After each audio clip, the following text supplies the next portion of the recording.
This is KMCV Channel 7, the only local channel covering all of the CNMI. You're just in time for KMCV News. Coming up in the next half hour, the governor and the Washington rep deliver their State of the Commonwealth addresses, and both of them urge lawmakers to heed federal concerns. And it's believed that treasure ships off the NMI hide unknown riches. Now businesses are fighting for the right to salvage those vintage vessels. And we also take a look at the latest fads in auto and computer accessories to hit the NMI marketplace. These stories and much, much more coming your way next on KMCV News.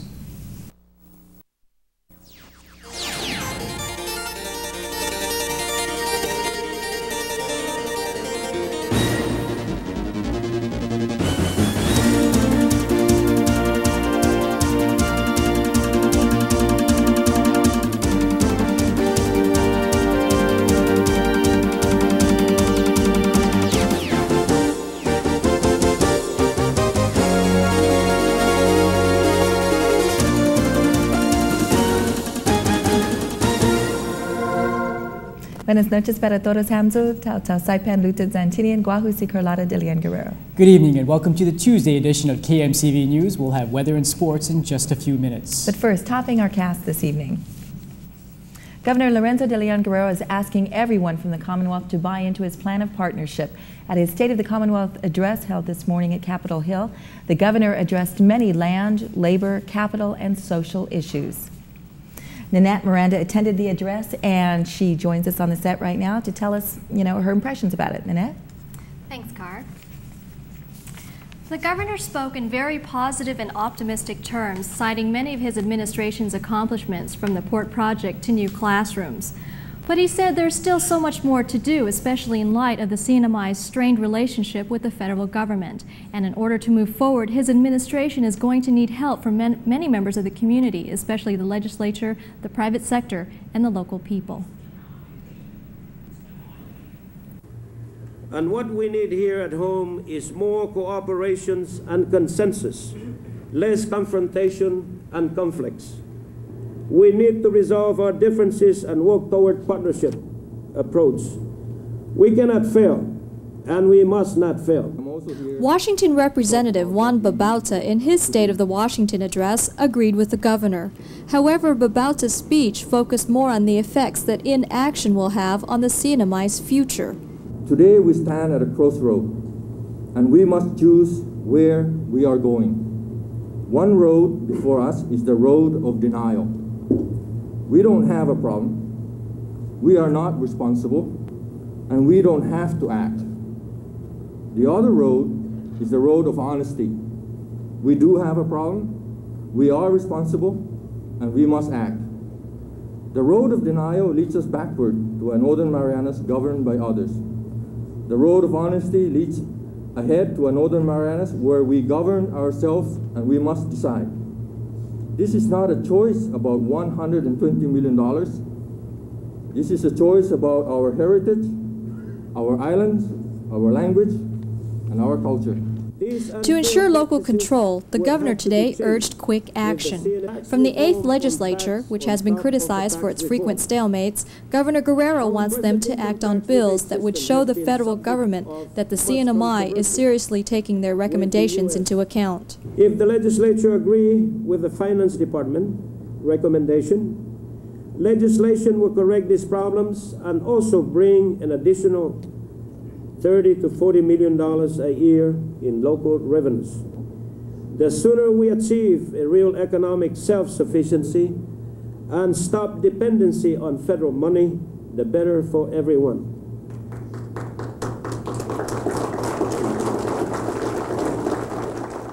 From business leaders, Governor Guerrero wants their continued support in improving the economic viability of the CNMI as they have done in the past. And, as expected, the governor is asking that taxpayers sacrifice a little from their pockets. The governor faces a tough battle ahead. Earlier this year, the Saipan delegation passed a resolution opposing any raise in taxes proposed by the executive branch. The 8th legislature also has not moved quickly on many bills pertinent to the U.S. Congress's concerns. And the feeling of optimism and cooperation felt during the governor's speech reverberated through the audience. Many local leaders stood behind the governor and expressed support for his partnership plan. Here are some of their comments.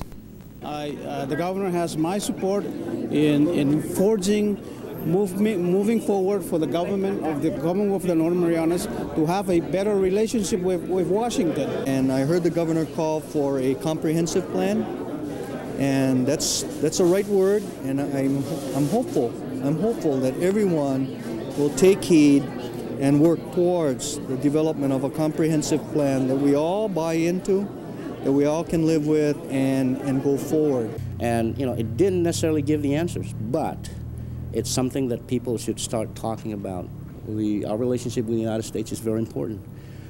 We rely on the United States for our economic salvation, and we have to make sure that we're in good terms. All of the members of the legislature may not always agree, but I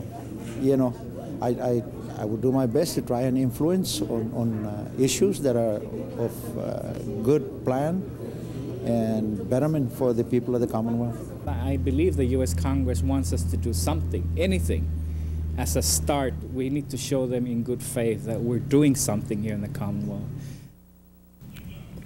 Federal pressure to force NMI compliance with the American sense of fair play is fueling many of the reform measures touted by the governor and the Washington rep. On the immediate chopping board is the latest 702 $120 million federal assistance agreement and local control over immigration. The ranking member of the House Subcommittee on Insular and International Affairs, Congressman Elton Gallegly, is the frontrunner in the federal effort to stop the flow of federal dollars and alien workers into the NMI. Washington several weeks ago to justify to the federal government why they should continue to appropriate money for NMI's infrastructure projects.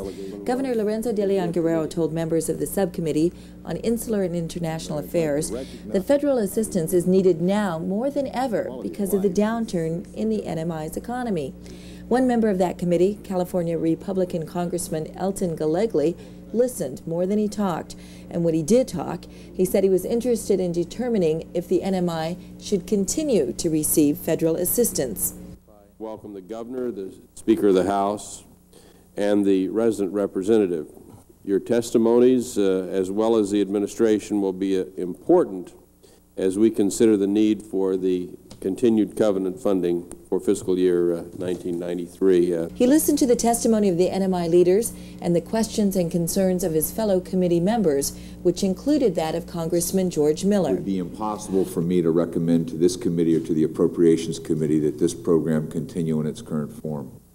And having said that, I don't know the answer to the flip side of the question is then what form should it continue in, because I think there has to be serious discussions. But I think we're at a point now where the government of the Commonwealth has just flaunted your own laws and the laws of this country.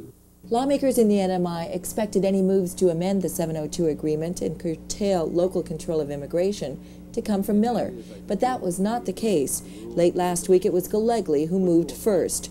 On April 1st, he introduced two bills. The first was a bill to terminate the annual direct grant assistance to the NMI, and the second was a bill to apply the immigration laws of the United States to the Commonwealth. Washington resident Representative Juan Bob Alta was the first NMI leader to learn of Gallegly's bills. What this means to me is that Congress is finally doing something about the problems here in the Northern Marianas, and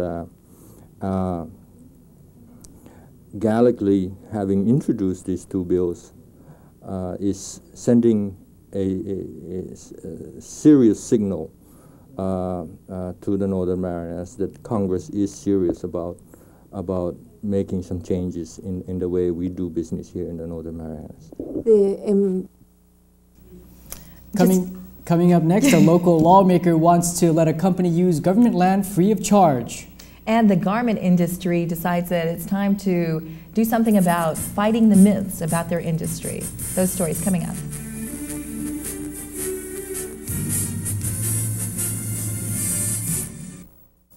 After nearly 10 years of success in the Commonwealth, the $200 million garment industry is beginning to fray. In addition to drastic reforms proposed by the U.S. Congress, the industry is also being threatened on other fronts.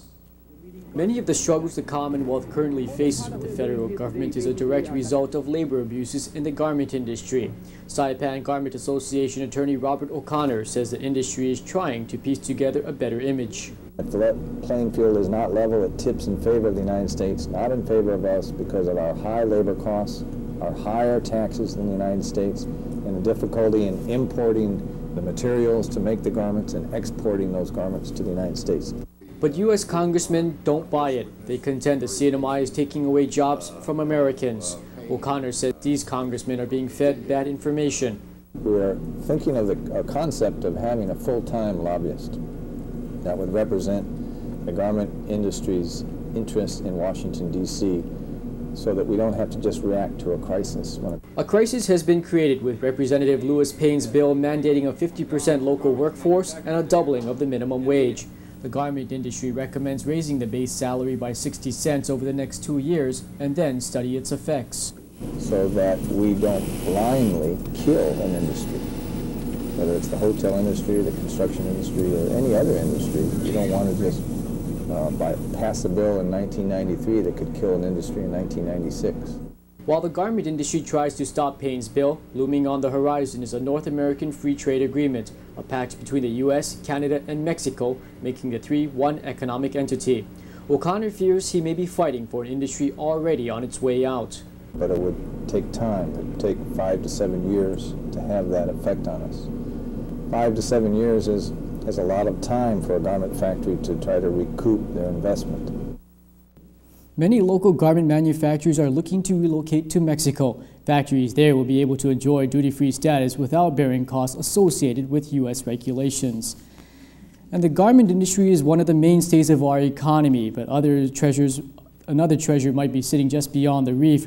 Research indicates there are a few Manila galleons aging in the waters off the northern Marianas. The treasures they contain could be worth billions. That possibility is attracting a lot of attention. Tonight we continue our series on the battle for bounty. This could have been the view off Garapan 400 years ago when merchant ships sailed the high seas. On a number of occasions, those waters devoured Spanish galleons. Two groups, one local and one from the States, are fighting for a government contract to salvage shipwrecks. This is a project that's cultural, that's adventurous, that's interesting. It's not a treasure hunt.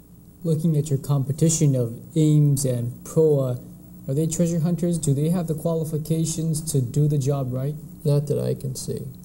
Despite numerous requests, representatives from Proa Partners declined to be interviewed for this series. Proa is in a joint venture with a California-based firm which has never sent a representative to the CNMI. Meanwhile, Harbiston says IOTA has been pushing its proposal for 4 years and has the expertise to do an exemplary job. We have assured the CNMI that we would use local employees to the maximum extent possible.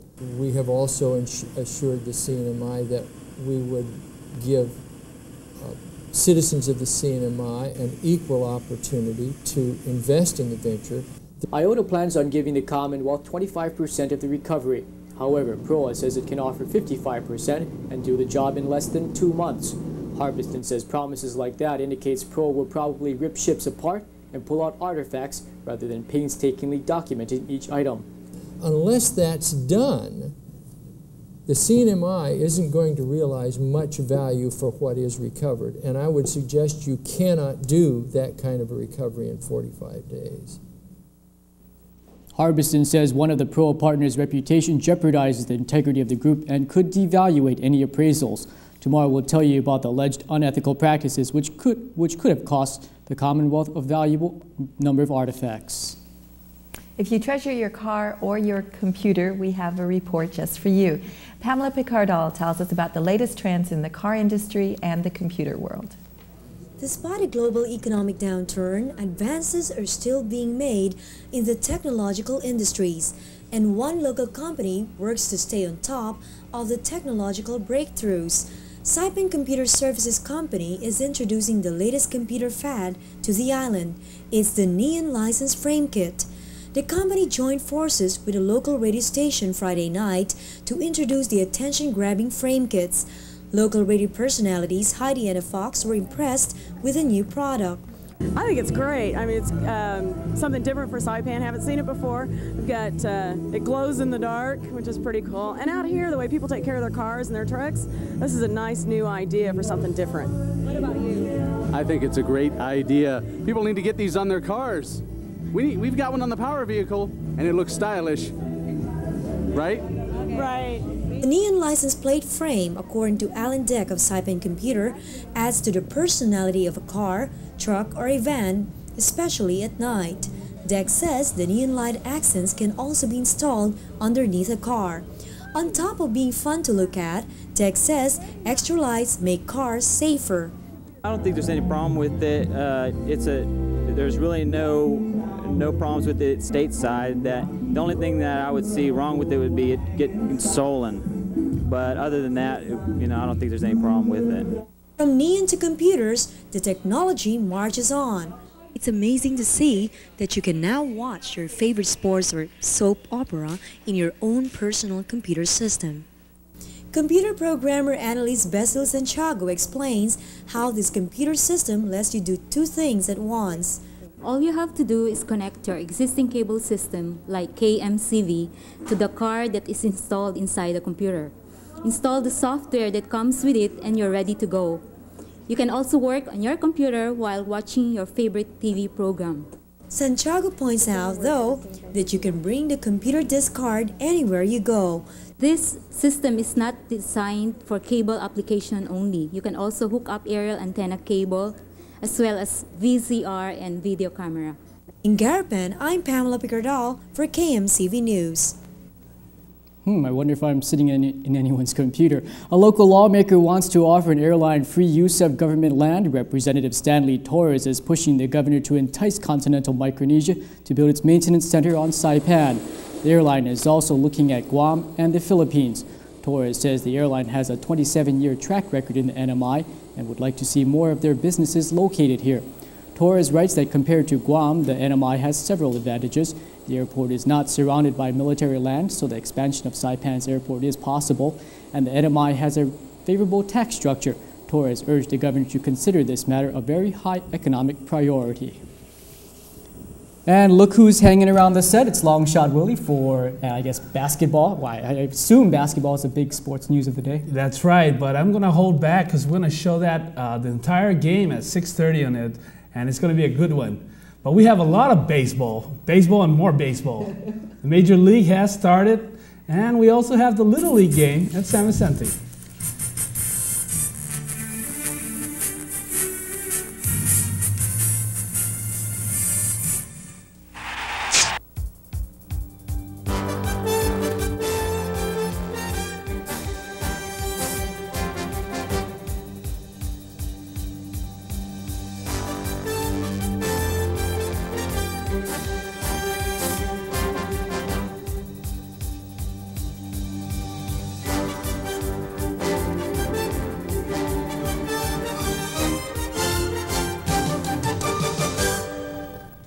For today's sports fans, we have a lot of baseball for you tonight.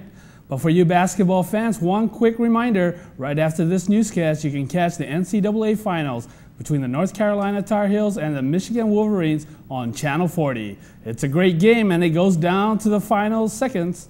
Anyway, back to baseball. Here's a great game for the Little Leaguers between the Northerns and the Vikings. This past Sunday, there was a Little League game between the Northerns and Vikings.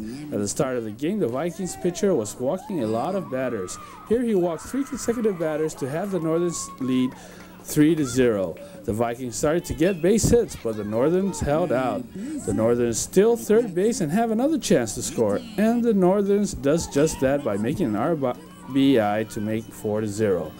The Vikings pitcher walks 2 batters with the bases loaded to make the score 6-0. Then the Vikings started to rally. Here's an infield hit for a home run. The Northerns started to make errors and the score became closer, 6-4. The Vikings bunt for another triple and the Northerns make more errors, which eventually ties it all up 14 apiece and go into extra innings.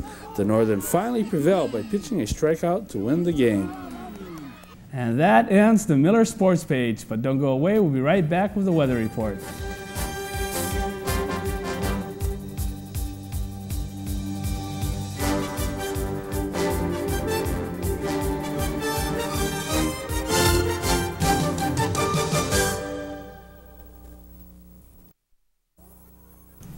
For tonight's forecast will be partly cloudy skies with isolated light showers, winds usually 5 to 15 miles per hour, with gusts to 20 miles per hour and the low temperature in the mid-70s. Seas light to moderate 3 to 5 feet, surf conditions 4 to 6 feet on northern clockwise, or 2 to 4 feet, surf conditions 3 to 5 feet on northern clockwise through southeastern beaches and reefs, and 1 to 3 feet elsewhere. Our first tide tonight will be a high of 2.4 feet due up at 7:38, and the tide will drop to a low of 0.6 of a foot an hour and a half after midnight, and a couple of hours later at 7:29, the tide will rise again to a high of 2.6 feet. The sun will set at 6:33 this evening, and sunrise tomorrow morning will be at 6:13. And for the outlook tomorrow, expect mostly sunny skies with isolated morning showers, winds easterly 10 to 15 miles per hour, gusting up to 25 miles per hour, and the high temperature in the mid-80s. And that's all for our weather report. Thank you very much. I know it's Vicki because I'm looking at her, but it definitely didn't sound like Vicki. She still got the frog in her throat.